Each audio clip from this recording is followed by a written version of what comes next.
Welcome to Easy Chemistry by Aisha Anjum. बिस्मिल्लाहिर्रहमानिर्रहीम। आज हम लोगों ने चैप्टर नंबर 2 एटॉमिक स्ट्रक्चर का टॉपिक क्वांटम नंबर्स शुरू करना है। क्वांटम नंबर्स असल में हमारे पास 4 नंबर्स होते हैं जो किसी भी एक इलेक्ट्रॉन की around the nucleus exact energy और पोजीशन को डिस्कस करते हैं। श्रोडिंगर वेव इक्वेशन के जरिए ये 4 न्यूमेरिकल नंबर्स हम लोग हासिल करते हैं। तो वी कैन से दैट कि Schrödinger wave equation a mathematical expression gives energy and position of an electron। ठीक है, पोजीशन भी बताती है और एनर्जी भी बताती है। ये 4 इक्वेशन जो है, इसी इक्वेशन से 4 न्यूमेरिकल नंबर्स हम लोगों को हासिल होते हैं जिसको हम क्वांटम नंबर्स का नाम दे चुके हैं। ठीक है, this equation gives the 4 numbers for an electron called quantum numbers. ठीक है, क्वांटम नंबर्स जो होता है वो कंप्लीट एड्रेस होता है किसी भी इलेक्ट्रॉन का अराउंड द न्यूक्लियस।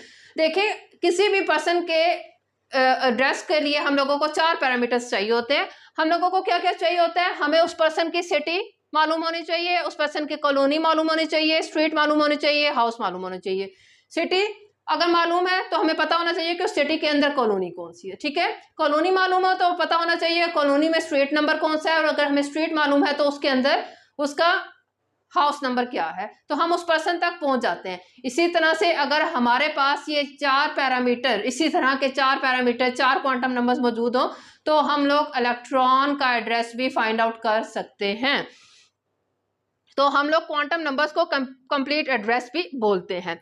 अब इन 4 क्वांटम नंबर्स में से जो पहला क्वांटम नंबर है, पहले 2 क्वांटम नंबर्स हैं यानी कि प्रिंसिपल क्वांटम नंबर और एजीम्यूथल क्वांटम नंबर, वो एनर्जी के बारे में बताते हैं। ठीक है, और चारों quantum numbers, principal quantum number, azimuthal quantum number, magnetic quantum number and spin quantum number, ये चारों मिलकर हम लोगों को किसी भी इलेक्ट्रॉन की एग्जैक्ट पोजीशन का पता देते हैं। अब हम लोग इन चारों क्वांटम नंबर्स को 1 बाय 1 डिटेल्स में पढ़ते हैं।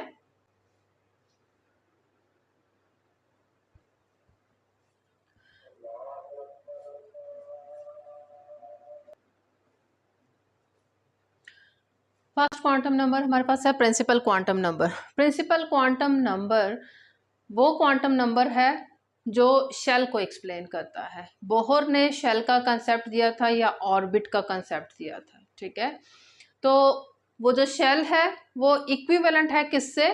प्रिंसिपल क्वांटम नंबर से। This quantum number is telling about Bohr's shell. Bohr's का जो शेल का कंसेप्ट है उसके इक्विवेलेंट है। It is represented with N, इसको स्मॉल एन लेटर से रिप्रेजेंट किया जाता है और इसकी पॉसिबल वैल्यूज होती हैं N is equal to 1 2 3, non zero होता है ये। ठीक है, 1 का मतलब पहला शेल, 2 का मतलब सेकंड शेल, 3 का मतलब 3 का मतलब थर्ड शेल। ठीक है, और हम लोग पहले शेल को के नाम दे देते हैं, दूसरे को एल एम, इसी तरह से अगर हमारे पास 4th वन है तो उसको एन का नाम दे देते हैं। ठीक है, अब हमारे पास ये जो प्रिंसिपल क्वांटम नंबर है, किसी भी एलिमेंट की कॉन्फ़िगरेशन के एंड पे जो एन की वैल्यू होती है, मतलब कि जो शेल नंबर होता है उस एलिमेंट का आखिरी शेल जो होता है, एलिमेंट उसी पीरियड में लाई कर रहा होता है। लेट सपोज मैं अगर हाइड्रोजन की बात करती हूँ तो हाइड्रोजन की कॉन्फ़िगरेशन होती है 1s1। अब देखें, इसका ये जो 1 है ना, ये n नंबर है और n नंबर इसका 1 है, तो लिहाजा ये फर्स्ट पीरियड से बिलोंग करता है। इसी तरह से अगर मैं लिथियम की लेती हूँ कॉन्फ़िगरेशन, तो लिथियम होता है 1s2 एंड 2s1। अब इसके सबसे बाहर वाला जो है वो n नंबर 2 है। ये n नंबर होते हैं, यहाँ पर शेल नंबर होते हैं। ठीक है, तो 2 है, इसका मतलब है ये सेकेंड पीरियड से, दूसरे पीरियड से इन पीरियोडिक टेबल बिलोंग कर रहा है लिथियम जो है। ठीक है, तो हम लोगों को प्रिंसिपल क्वांटम नंबर किसी भी एलिमेंट के पीरियड नंबर के बारे में बता सकता है। उसकी कॉन्फ़िगरेशन में हम देखते हैं कि उसकी आउटर मोस्ट शेल कौन सा है, वही उसका पीरियड नंबर होगा। फिर हमारे पास एक इंतहाई इम्पोर्टेंट बात कि जब एमिशन स्पेक्ट्रम लिया गया था हाइड्रोजन का, तो हाइड्रोजन के एमिशन स्पेक्ट्रम में स्पेक्ट्रल लाइंस, फाइन लाइंस हम लोगों को मिली थी। उन लाइंस को फर्स्ट टाइम बोहर्स ने और प्लैंक्स ने ही एक्सप्लेन किया था, और बोहर्स ने कहा था कि वो हर एक लाइन एक शेल को शो कर रही है, या एक ऑर्बिट को शो कर रही है, या एक एनर्जी लेवल को शो कर रही है। मैं आपको एक और बात बता दूं कि प्रिंसिपल क्वांटम नंबर को हम लोग जो है शेल नंबर बोल रहे हैं, ठीक है, शेल। तो शेल के लिए हम लोग ऑर्बिट का वर्ड भी यूज कर सकते हैं, ठीक है, एनर्जी लेवल का वर्ड भी यूज किया था बोहर ने, ठीक है। तो ये सारी टर्मिनोलॉजीज शेल के लिए ही इस्तेमाल होती हैं। अच्छा, तो spectral lines in emission spectrum of hydrogen indicate the shell. जो फाइन लाइंस आती हैं स्पेक्ट्रम की, वो शेल को दिखा रही होती हैं। जितनी फाइन लाइंस होती हैं वो दिखा रही होती हैं कि इलेक्ट्रॉन इस शेल से इधर जंप करके गया, पहले शेल से किस पे, वो शेल की इंडिकेशन होती है। और इसको फर्स्टली बोहर्स ने और प्लैंक्स ने ही एक्सप्लेन किया था। सेकेंड क्वांटम नंबर हमारे पास है azimuthal quantum number. Azimuthal quantum number से पहले हम लोगों ने प्रिंसिपल क्वांटम नंबर पढ़ा था। प्रिंसिपल क्वांटम नंबर बोहर्स के ऑर्बिट को, शेल को या एनर्जी लेवल को डिस्कस करता है। अब शेल्स के अंदर इलेक्ट्रॉन्स स्पेसिफिक रास्तों पे मूव कर रहे होते हैं, हरकत कर रहे होते हैं, उन रास्तों को हम लोग ऑर्बिटल्स बोलते हैं, ठीक है। वो हर ऑर्बिटल की अपनी एक शेप होती है, उस शेप को, उन ऑर्बिटल्स को जो क्वांटम नंबर एक्सप्लेन कर रहा है उसे बोलते हैं एजीम्यूथल क्वांटम नंबर्स, ठीक। तो शेल नंबर हो गया प्रिंसिपल क्वांटम नंबर, और फिर शेल के अंदर जो सब शेल्स हैं या सब एनर्जी लेवल हैं या ऑर्बिटल्स हैं, उसको हम एजीम्यूथल क्वांटम नंबर कहते हैं। अब बुक में जैसे लिखा हुआ है वो देख लें। This is represented by L. Azimuthal quantum number को हम अल्फाबेट एल से रिप्रेजेंट करते हैं। It tells about shapes of orbitals. Orbitals की जो शेप्स हैं उसको एक्सप्लेन करता है। अब ऑर्बिटल क्या चीज होती है, सबसे पहले तो याद रखें कि ऑर्बिटल्स के लिए हम सब शेल्स और सब एनर्जी लेवल्स का वर्ड भी इस्तेमाल कर सकते हैं। ऑर्बिटल्स को डिफाइन किया जा सकता है, orbitals is space around the nucleus where probability of finding electron is maximum. Shells के अंदर इलेक्ट्रॉन स्पेसिफिक रास्तों में मूव कर रहे हैं, उन रास्तों के स्पेसिफिक शेप्स हैं जिसको हम लोग ऑर्बिटल्स बोलते हैं, और वहां पर इलेक्ट्रॉन्स की फाइंडिंग प्रोबेबिलिटी मैक्सिमम होती है। अब शेल के अंदर सब शेल्स हैं, तो एक शेल जो होता है वो एक से ज्यादा सब शेल्स रख सकता है, या इसी तरह हम कह सकते हैं कि एक ऑर्बिट एक से ज्यादा ऑर्बिटल्स रख सकता है, या एक एनर्जी लेवल एक से ज्यादा सब एनर्जी लेवल्स कंटेन करता है। One shell can contain more than one orbitals, या one shell can contain more than one subshells, ठीक है। इस तरह से भी इस लाइन को लिखा जा सकता है। Azimuthal quantum number tells about the subshells orbitals within the shell और ऑर्बिट, यानी कि प्रिंसिपल क्वांटम नंबर के अंदर एक्सप्लेन करता है, जो सब शेल्स की मौजूदगी को रिप्रेजेंट करता है। ये बात मैं पहले बता चुकी हूँ। Azimuthal quantum number determines the orbitals angular momentum. Angular momentum किसी भी सब शेल के अंदर जो इलेक्ट्रॉन्स का मोमेंटम होता है, एंगुलर मोमेंटम होता है, उसको डिटरमिन किया जाता है with the help of azimuthal quantum number. Its value ranges from 0 to n-1। N यहाँ पर क्या है, प्रिंसिपल क्वांटम नंबर।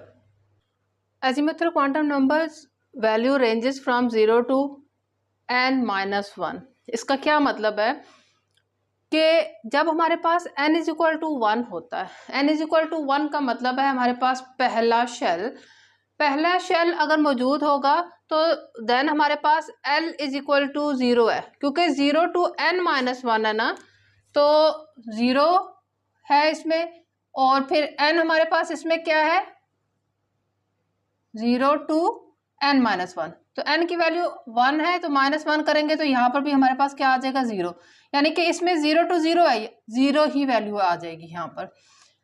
जब हमारे पास n इज इक्वल टू 2 है यानी कि सेकेंड शेल है, तो सेकेंड शेल में कितने सब शेल्स होंगे, यही अभी तक डिस्कस हुआ है ना कि शेल के अंदर सब शेल होते हैं, तो कितने सब शेल होंगे वो हमें पता चलेगा एजीम्यूथल क्वांटम नंबर से, उसकी वैल्यू से। तो n इज इक्वल टू 2 है तो हमारे पास वैल्यू होगी 0 to n, n की वैल्यू क्या है 2, 2 - 1 तो कितना आ गया हमारे पास 1 आ गया, यानी कि 0 to 1, यानी कि इसमें 0 होगा और 1 होगा। जब n is equal to 3 third shell है तो उसके अंदर कितने सब शेल होंगे, उसके अंदर 0 to n - 1 है, n की वैल्यू क्या है 3 - 1 तो 2 आ गया, यानी कि 0 to 2, इसका मतलब है 0 भी है 1 भी है और 2 भी है। तो जब हमारे पास n इज इक्वल टू 3 है थर्ड शेल है तो 3 सब शेल उसके अंदर मौजूद होंगे 0 1 2। इसी तरह से जब हमारे पास चौथा शेल है n इज इक्वल टू 4 है तो तब हमारे पास क्या हो जाएगा 0 to n, इस टाइम पे 4 है, 4 - 1 तो हमारे पास क्या आ जाएगा 3, 0 to 3 का मतलब है 0 भी है 1 भी है 2 भी है एंड 3 भी है। तो कितने सब शेल आ रहे हैं, n इज इक्वल टू 4 है, जब चौथा शेल है तो सब शेल 0 1 2 3 आ रहा है। अब 0 का मतलब क्या है, अगर हमारे पास 0 है तो मतलब s सब शेल आ रहा है, अगर हमारे पास 0 है और 1 है तो मतलब सेकंड जो शेल है उसके अंदर s भी आ रहा है और p भी आ रहा है। 0 s के बराबर होता है, 1 p के बराबर होता है, 2 d के बराबर होता है, 3 f के बराबर होता है। तो n इज इक्वल टू जब 3 है तो उसमें 0 भी है 1 भी है 2 भी है, इसका मतलब है इसमें s भी है p भी है और d भी है। जब n इज इक्वल टू 4 है तो उसमें 0 1 2 3 है, तो मतलब इसमें s भी है सब शेल, p सब शेल भी है, d भी है और f सब शेल भी मौजूद है, तो 4 सब शेल इसमें मौजूद है। तो इस तरह से इसकी वैल्यूज हम लोगों को बताती है कि कौन से शेल में कितने सब शेल होंगे और कौन कौन से होंगे, S होगा, P होगा, D होगा, F होगा। Next, subshells are visible in fine spectral lines of spectrum. जब हम लोग स्पेक्ट्रम देखते हैं तो स्पेक्ट्रम में जो स्पेक्ट्रल लाइंस आती थी हम कहते थे वो शेल को दिखाती हैं। शेल मतलब इलेक्ट्रॉन एक शेल से दूसरे शेल में जंप करती हैं तो वो लाइंस अपीयर होती हैं। तो सब शेल वाली लाइंस कब कौन सी हैं, जब हम लोग हाई रिजॉल्विंग पावर की स्पेक्ट्रोफोटोमीटर इस्तेमाल करते थे तो हमें नज़र आता था कि वो जो लाइन है स्प्लिटेड स्पेक्ट्रल लाइंस हैं वो फर्दर स्प्लिट हो रही हैं फाइन लाइंस में। वो जो फाइन लाइंस होती हैं वो सब शेल्स को दिखा रही होती हैं, लेकिन वो सिर्फ हाई रिजॉल्विंग पावर स्पेक्ट्रोफोटोमीटर में ही नज़र आती हैं। नेक्स्ट हमारे पास shell number tells about how many subshells in a shell. ये लाइन बुक में लिखी हुई है, इसका मतलब क्या है कि शेल नंबर, देखें शेल नंबर हमें बताता है, जैसा कि अब n इज इक्वल टू 4 है तो शेल नंबर हमें ये बताता है कि उसके अंदर कितने सब शेल मौजूद होंगे। शेल नंबर 1 था तो सब शेल 1 था 0 s, शेल नंबर ज्यादा हुआ n इज इक्वल टू 4 तो सब शेल की तादाद भी ज्यादा हो गई 0 1 2 3 4 सब शेल्स आ गए। तो ये लाइन इसी चीज को बता रही है कि ग्रेटर शेल नंबर, अगर शेल नंबर ज्यादा है किसी भी एटम का तो इसका मतलब है उसके अंदर सब शेल्स की तादाद भी ज्यादा होगी ऑफ कोर्स, ठीक है। दिस नंबर यानी कि azimuthal quantum number tells about the position of elements in SPDF blocks in periodic table. क्या मतलब है इस लाइन का, हम लोग जब किसी भी एलिमेंट की इलेक्ट्रॉनिक कॉन्फ़िगरेशन लिखते हैं तो उस कॉन्फ़िगरेशन के सबसे बाहर जो एजीम्यूथल क्वांटम नंबर शो हो रहा होता है, मतलब जो भी सब शेल दिख रहा होता है वही सब शेल डिसाइड करता है कि ये वाला एलिमेंट पीरियोडिक टेबल के अंदर किस ब्लॉक में मौजूद होगा। देखें, फॉर एग्जाम्पल मैं बात करती हूं किसकी, हाइड्रोजन की। हाइड्रोजन की कॉन्फ़िगरेशन होती है 1s1। अब इसका s है, s एजीम्यूथल क्वांटम नंबर को शो कर रहा है, ठीक है, s हमारे पास, तो मतलब हाइड्रोजन जो है वो s ब्लॉक से ताल्लुक रखता है। इसी तरह से ब्लॉक्स का कंसेप्ट आपको अगर याद है तो ये देखें, हमारे पास पहला और दूसरा जो ग्रुप होता था वो s ब्लॉक होता था। जो हमारे पास यहाँ पर सारे एलिमेंट्स आ जाते थे तीसरे से लेकर थर्ड ग्रुप से लेकर 8th ग्रुप तक, मेन ग्रुप एलिमेंट्स की बात हो रही है, तो वो p ब्लॉक होते थे। ये सेंटर वाले हमारे पास d ब्लॉक होते थे और f वाले नीचे लाई करते थे, ठीक है, ये f ब्लॉक होते थे। अब हाइड्रोजन 1s1 मतलब ये s ब्लॉक से ताल्लुक रख रहा है, तो हाइड्रोजन यहाँ पर आता है, हमें पता है। अगर मैं एल्यूमिनियम लिखती हूँ यहाँ पर, तो एल्यूमिनियम की कॉन्फ़िगरेशन होती है 1s2, 2s2, 2p6, 3s2, 3p1, 13 होता है इसका एटॉमिक नंबर। अब इसके सबसे बाहर देखें p आ रहा है, एजीम्यूथल क्वांटम नंबर है इसका, क्या शो कर रहा है, कौन सा ऑर्बिटल शो हो रहा है, p ऑर्बिटल शो हो रहा है। तो इसका मतलब है एल्यूमिनियम जो है वो p ब्लॉक से, पीरियोडिक टेबल के p ब्लॉक से ताल्लुक रखता है। यहाँ पर ये p ब्लॉक मतलब कि यहाँ पर जो पूरा ब्लॉक होता है थर्ड ग्रुप से लेकर 8th मेन ग्रुप तक का के अंदर ये लाई कर रहा होता है, ठीक है। तो एजीम्यूथल क्वांटम नंबर हम लोगों को एलिमेंट्स के पीरियोडिक टेबल के अंदर ब्लॉक से रिलेटेड इंफॉर्मेशन भी प्रोवाइड करता है। क्वांटम नंबर हमारे पास है magnetic quantum number. Magnetic quantum number का एक और नाम होता है orientation quantum number. Magnetic quantum number को हम स्मॉल m से रिप्रेजेंट करते हैं। मैग्नेटिक क्वांटम नंबर है क्या चीज़, हम लोगों ने पढ़ा था कि बोहर्स के जो इश्यूज थे बोहर्स के मॉडल में, उसमें था कि जब हम लोग एटम को मैग्नेटिक फील्ड में या इलेक्ट्रिक फील्ड में रखते थे तो वो जो फाइन लाइंस थी जो असल में एजीम्यूथल क्वांटम नंबर को शो कर रही थी, फाइन लाइंस ऑफ स्पेक्ट्रम, वो फर्दर स्प्लिट हो जाती थी। उस क्वांटम नंबर को हम मैग्नेटिक क्वांटम नंबर बोलते हैं, ठीक है। तो बुक में कैसे लिखा हुआ है, the splitting of the fine lines further in magnetic field is explained by the magnetic quantum number. Zeeman effect पढ़ा हुआ है हम लोगों ने, ठीक।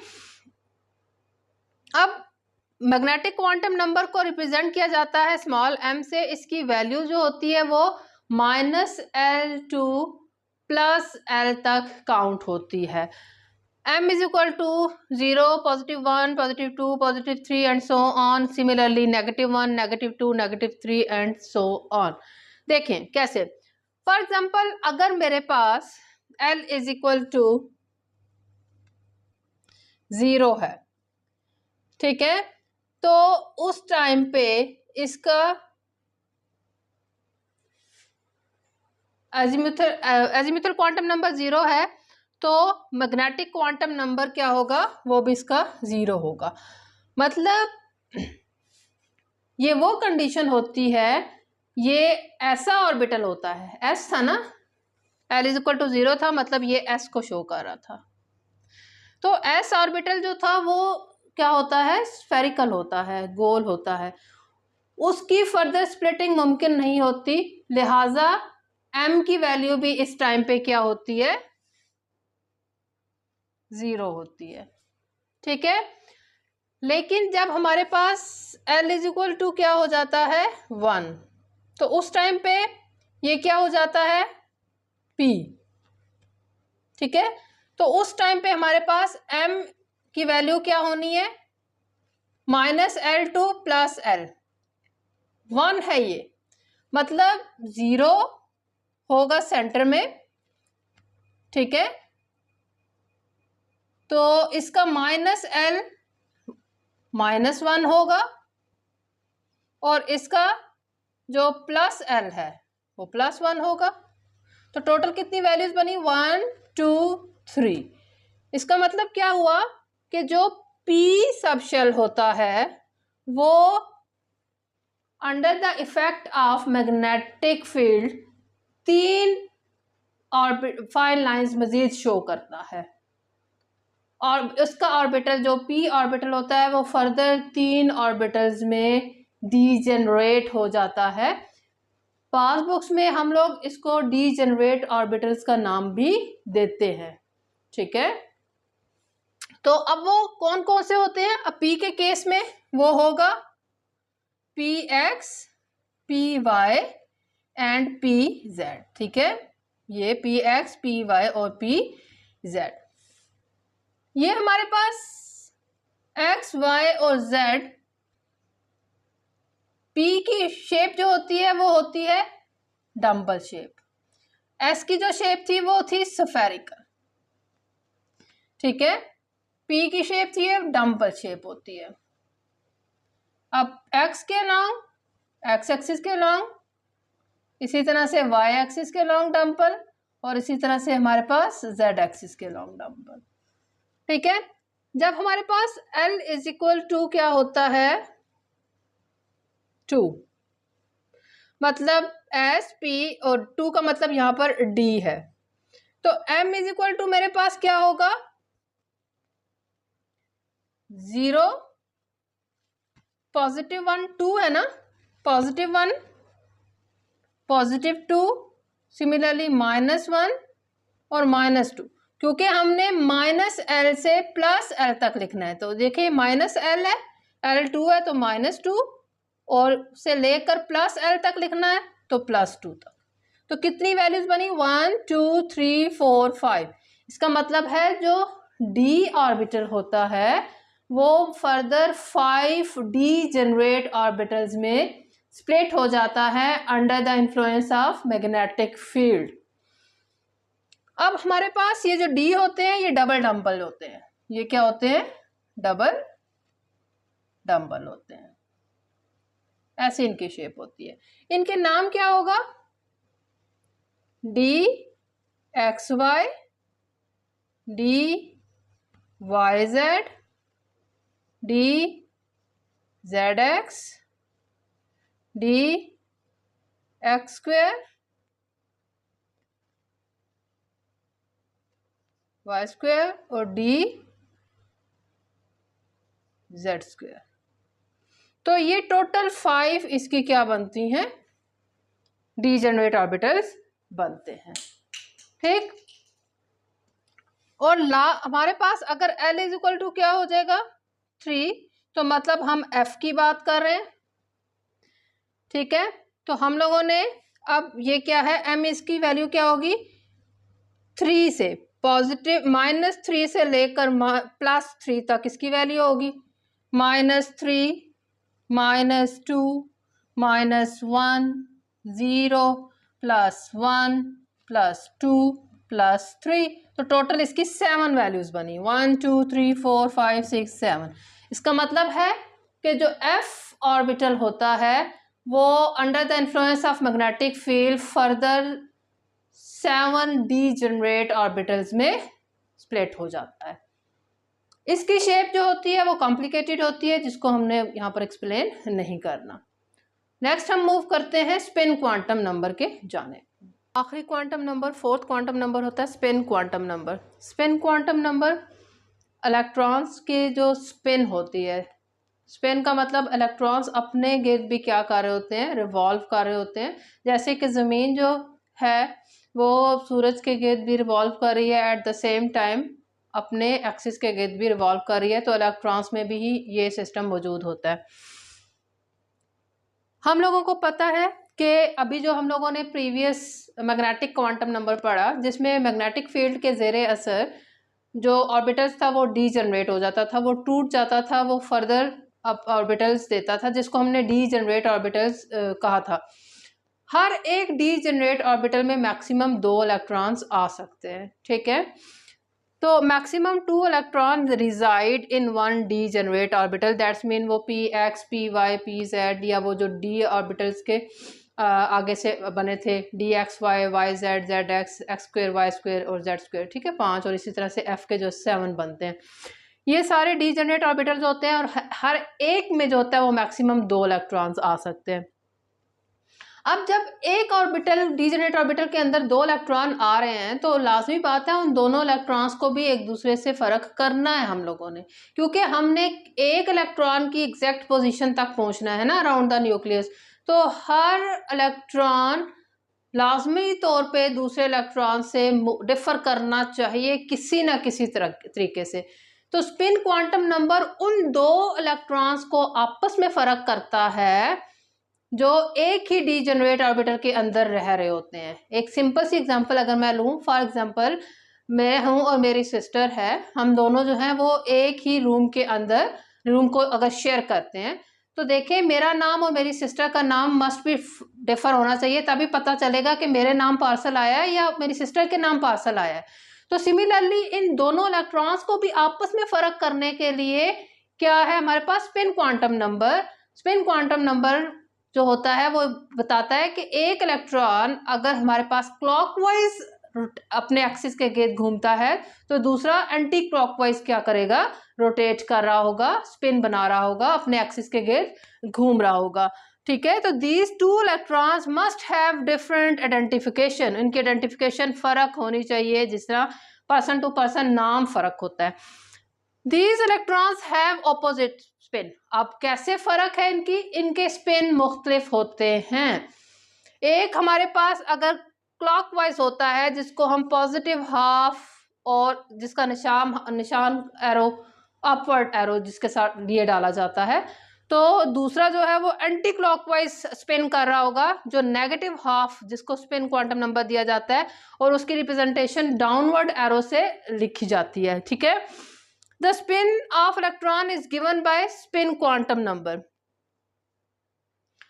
तो जो ये स्पिन है ये बुक में लिखी हुई है लाइन, इस वजह से मैंने इसको यहाँ पर लिख दिया, एक्सप्लेन मैं कर चुकी हूँ। अब इस सारे सिनेरियो को डिस्कवर किसने किया था या कह लो प्रूफ किसने किया था। Goldsmith in 1925 proved that electron spin about its axis. Goldsmith ने इस चीज़ को प्रूफ किया था कि इलेक्ट्रॉन्स जो है वो अपने एक्सिस के गिर्द स्पिन कर रहे होते हैं।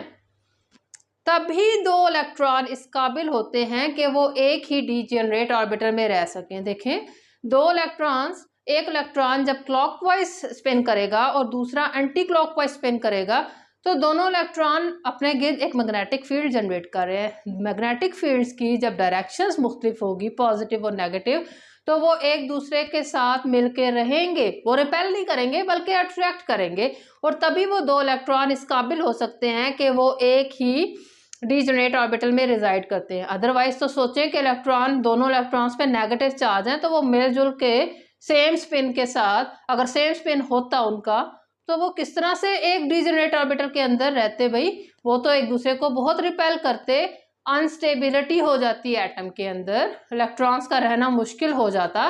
तो वो किस तरह से राजी खुशी एक ही डीजेनरेट ऑर्बिटल में इस वजह से रह रहे हैं कि जो ऑपोजिट स्पिन है उसकी वजह से ऑपोजिट मैग्नेटिक फील्ड्स पैदा होती हैं जो एक दूसरे को अट्रैक्ट करती हैं, जिसकी वजह से वो दोनों इलेक्ट्रॉन्स एक ही डीजेनरेट ऑर्बिटल में रहने के काबिल होते हैं। अब ये चारों जो क्वांटम नंबर्स हैं इनको हम एक ही टेबल में सम अप करेंगे इंशाल्लाह ताला। वो नेक्स्ट पार्ट में मैं आपको एक्सप्लेन करूंगी, क्योंकि अभी इस पार्ट में अगर उसको एक्सप्लेन किया गया तो लेक्चर बहुत लंबा हो जाएगा। कोई भी पॉइंट आप जो आपको समझ ना आया हो तो आप कमेंट सेक्शन में मेरे से पूछ सकते हैं। अल्लाह हाफिज। If this video is helpful for you, then like the video and subscribe my channel.